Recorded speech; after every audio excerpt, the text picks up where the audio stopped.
Hey guys, welcome back. I told you I'd give you an update on the kayak. Remember I told you I have a field and stream. It is a shadow caster at 12'3" long. I'm pretty excited about this, guys. I ended up getting a casting bar, redoing a casting lean rest is what it is. Here it's automatically removable and it'll just fold forward if I want to sit down and cast. I also took that long piece of wood out of here and I added a piece of pipe that I had laying around that will detach right here by just pushing that button and pulling them out, or right here and pulling these clips off will bring it up. I attached my GoPro mount to that. It's probably not going to stay there. I've seen some better ideas on YouTube that I liked a little bit better, mainly one behind me. But for now, that's where it's at. I also had a mount going straight across here with the trolling motor that's set over there. Well, I found that with that trolling motor that way, it was pushing me at an odd angle and I couldn't hardly get it straight, especially with high winds. So I ended up biting the bullet and I did a transom mount to it. So I'll get to that in a minute. So with part of the piece that was going across that the trolling motor was mounted to, I cut off a small piece, kept the same eye on, and I ended up getting a Scotty mount, anchor mount right here. Love this thing. It's quick, real simple. Just pull up on it, let it fall. When you want it to lock, you just drop it and it's right there. So nice and easy. I got it at the angle so the cord will be back there. I also got a pulse width modulator controller. Got this box here from Home Depot or Lowe's, I can't remember which, I went everywhere. Ends up to where it has a forward, neutral, and reverse, and you have multiple speeds that you can set it to. So instead of drilling a ton of holes in the kayak, I didn't want to do that. So what I did, off of this mount where this control box is, I also put a lead right here and faced it in, and I did the same on that side and just used a little tie down for here. That'll probably cut that off here in a little while, but anyway, put a lead right here. Took an old handle, a paintbrush handle, drilled a single hole in here. I know you can barely see it. You might be able to see it in the back, but all that is 90-pound coated steel line. So these, I told you I drilled limited holes. These are the only 2 holes that I drilled in this entire project.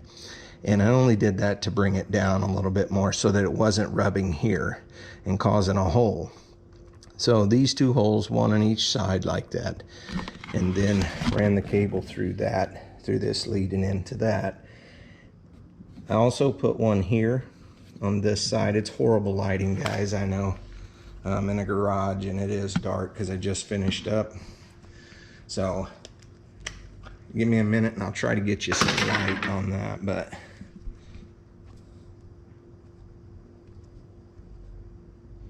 let's see, there we go. But right inside there is another lead that I just attached right here to my rod holder. No stress hardly at all on any one of these. So if you remember the last video, this piece here where this was at was angled forward and it stuck out way out here. So I'll cut it down, drilled 2 screws into it, self-tapping. It is a metal piece of pipe right there. And then just gonna leave it right there, straight up and down. And here's what I did in the back. Got a lot of videos on YouTube that showed how to do this, but what I did a little different is these are battery clamps. So I bought 2. When you buy a single, the other side is smooth round. It doesn't have this little threaded piece.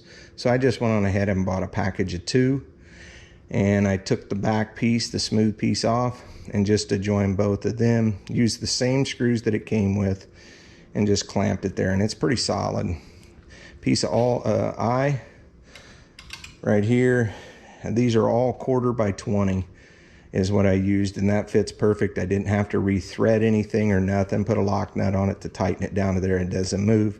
Some cheap little stainless right there. I think they were like 97 cents or $1.97 a piece at Walmart. Truth is I don't care if they rust or not. If they're that cheap, I'll buy another one in a year or two. Another part of the trolling motor mount that was up there, I just cut off a little piece, custom molded a piece back here that I showed you in the earlier video. Sandwich, I ended up making two to get that higher, so this wasn't digging in, so I brought it up a little higher, and then just got 4.5-inch bolts. It is sandwiched on there with some custom spacers in between the gripper handle, so there's no stress on it. It's all free floating, and it's just mounted right to there and screwed in. So all I got to do is detach these right here and pull the string out through there, let it set, and the motor will come off. There's a quick attach. I left these two little plugs, so I did the quick detach plug is right in here.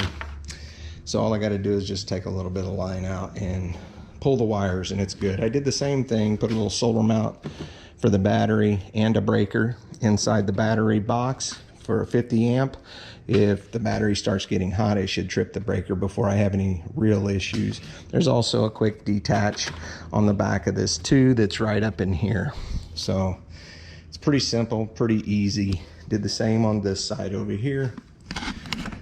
So guys, I hope that helps. If you have any questions or need to know anything about what I used, what it cost, where I got it, now that I know what this actually took, I could have got 90% of this at Tractor Supply. If you live in the Midwest, Rural King.